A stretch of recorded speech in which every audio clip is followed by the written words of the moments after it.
like and subscribe if you are new to this channel, and don't forget to click the notification bell icon to get updated to our daily AskReddit stories. What was something you saw you were definitely not supposed to see? I found my dad's will. I was on his computer while he was at work. Actually, I'm searching for his porn, and ended up finding a strangely titled Word document. At first it didn't seem like a big deal. It contained a note to each of his kids. It wasn't until I got to the last one, my youngest brother, that I realized it wasn't just a will. The start of that line reads something along the lines of, "If anything is going to make me change my mind now, it's writing this part." I realized I had found my dad's suicide note. I was about 14 or 15 at the time, and I had no idea how to go about talking to him about it. I decided to just keep it to myself. He started buying us gifts and stuff, and I would get really scared, and I still just kept it to myself.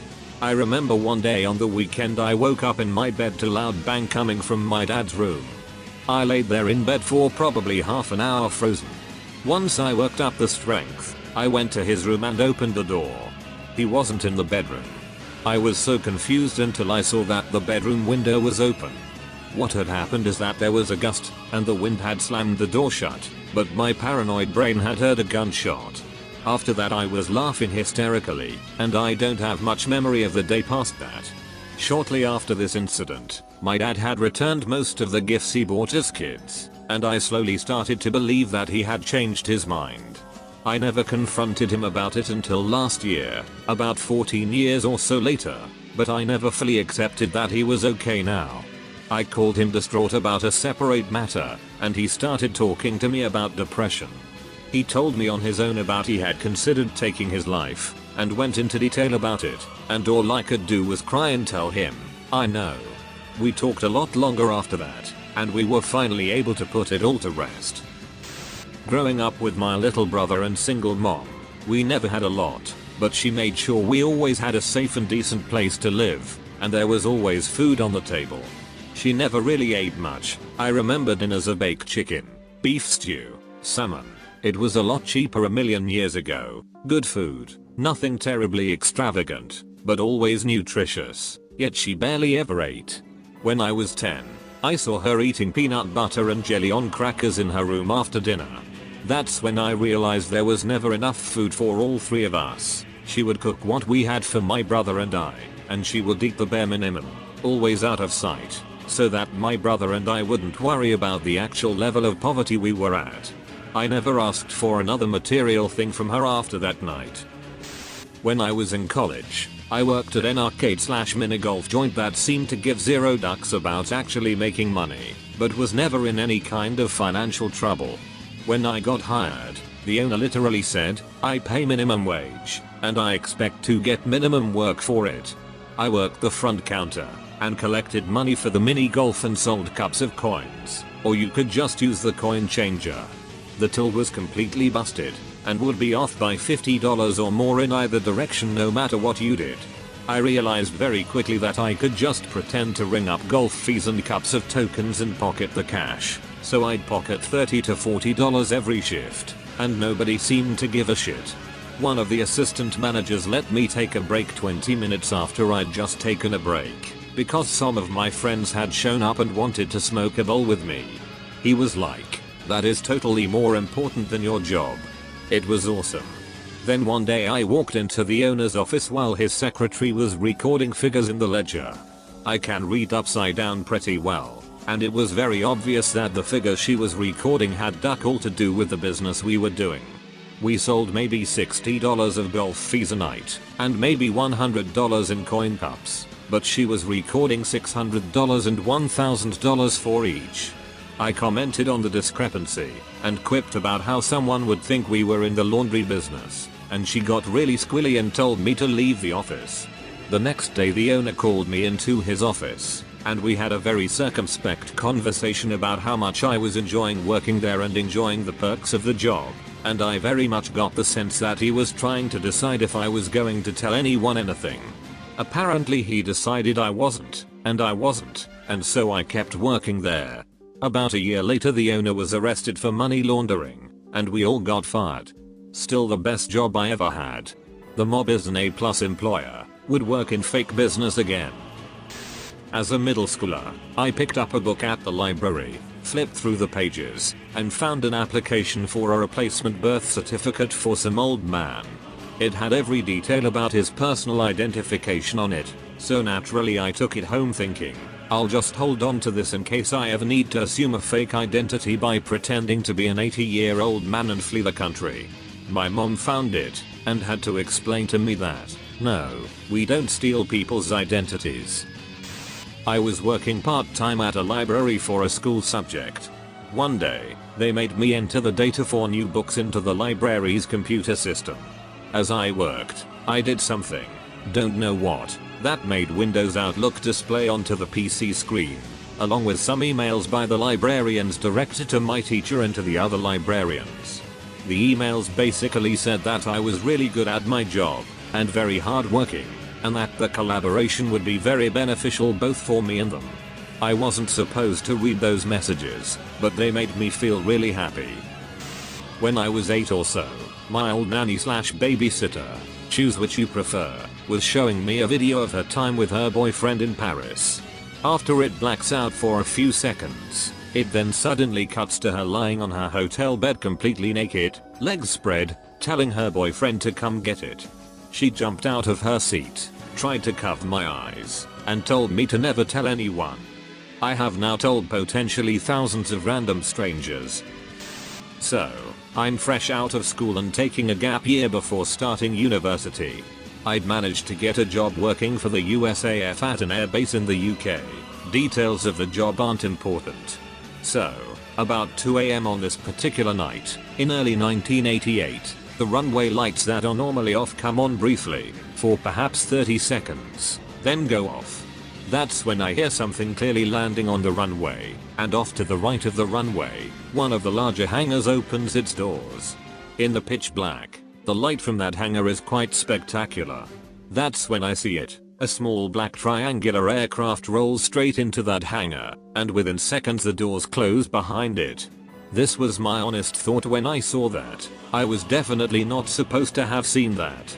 I put my cigarette, hey, I was young and dumb, out and walked back into my building. A few weeks later, we got our first pictures of the F-117 Nighthawk, followed by a confirmation it existed. I smiled a little and thought to myself, already knew about that. When I started a new job, someone had left a bunch of HR files on the computer I was given. I opened one up, not sure what it was, and I got to see every employee's salary in the company.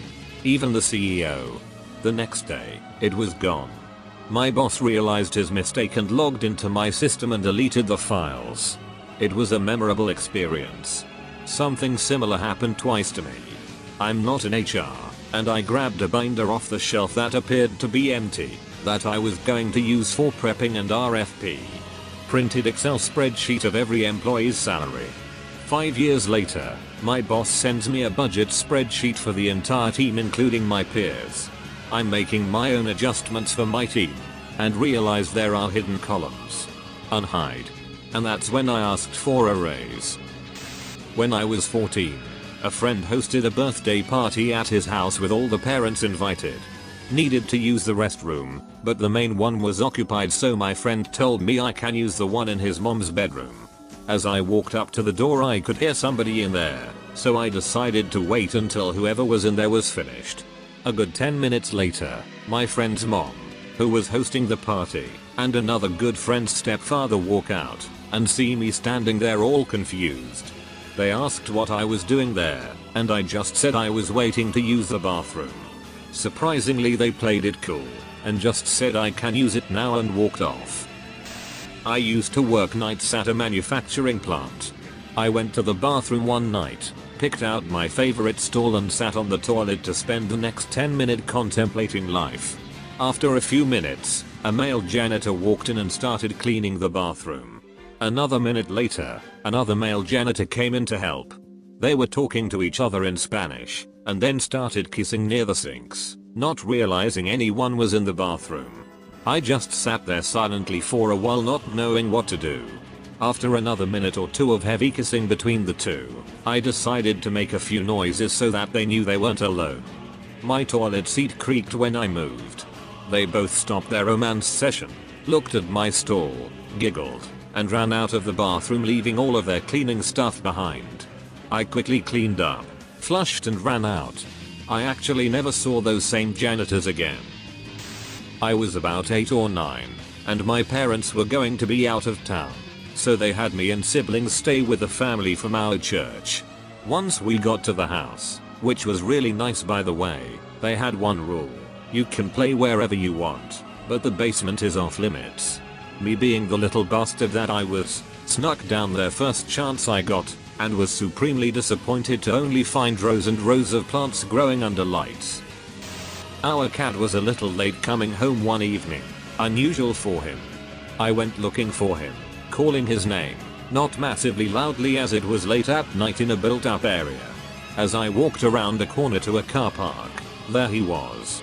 He looked like he was just having a bit of a chat with a fox. They looked relaxed, facing each other, sitting and chilling out. I called his name, and he looked at me, seemed flustered, looked back at the fox, then me, almost as if he was saying, "He's not with me, I don't know him." I called him again, and he chased the fox into the bushes before trotting over to me. I'm sure I crossed an animal line. Similar story, once I came home late at night when everyone else was asleep.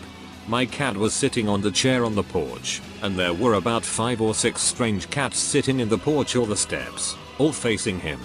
I watched for a moment, and they seemed totally relaxed, all sitting with neutral body language.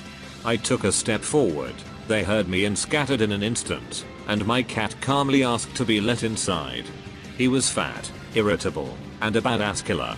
I from then on assumed him to be some sort of cat mafioso. Happened in New Jersey by the way.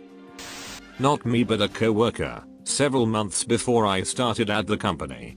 Big boss man comes back from a site visit, weekend at his cabin not too far from site. Has someone burn all photos from his camera to a CD, and makes a couple of copies. One copy is with my coworker and another guy looking at photos from site. Suddenly the photos of the site trip ends, and there are topless photos of Big Boss Man's wife at their cabin on the disc.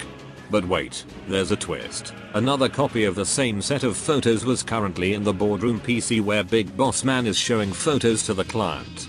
My coworker doesn't know what to do, tells our lead administrative assistant. She confidently marches into the boardroom and ejects the disc, interrupting the meeting. Big Boss Man asks, "What are you doing?" She simply says, "There's a problem with the disc," and leaves. Edit. Everyone is praising the AA with bigger balls than anyone else. Yes, she's amazing. And no, she never got in trouble. She was the second employee that was hired when Big Boss Man started the company 2 decades ago. This event happened almost 9 years ago now, and she's still an indispensable employee. My coworker who unexpectedly saw the boobs never heard what happened after that. Nobody talked about it, and everyone just carried on like it never happened. Some sort of spy level information swap. A couple of years ago, I was sitting on a bench in a really busy shopping street, just having a drink and just watching people basically. At some point a man and a woman, both dressed really classy, that kinda stood out for me, came walking down the street, both from opposite directions, and almost brushed each other when passing by. In a split second, I saw the woman passing a note, at least it looked like paper to me, to the man. They never looked at each other, didn't slow down their pace, changed posture, facial expression or anything. Just walked straight ahead on their way casually. Just when they passed each other, she slipped a note in his hands, really fast and stealthy. Whatever it was pretty obvious that those two weren't meant to be seen together. The meeting was pre-arranged deliberately on a really busy spot, and whatever they swapped was secret. I'm very sure I wasn't supposed to have seen that, and I probably was the only person who saw that. Freshman year of college, walk into the kitchen area late at night, and there's my girlfriend sitting on the counter, making out with one of my good friends. I just left quietly without them noticing, and cut off all contact with both of them. So, pretty sure I wasn't supposed to see that. Edit. Saw them both together about 20 years later at Costco, so I guess it worked out for them.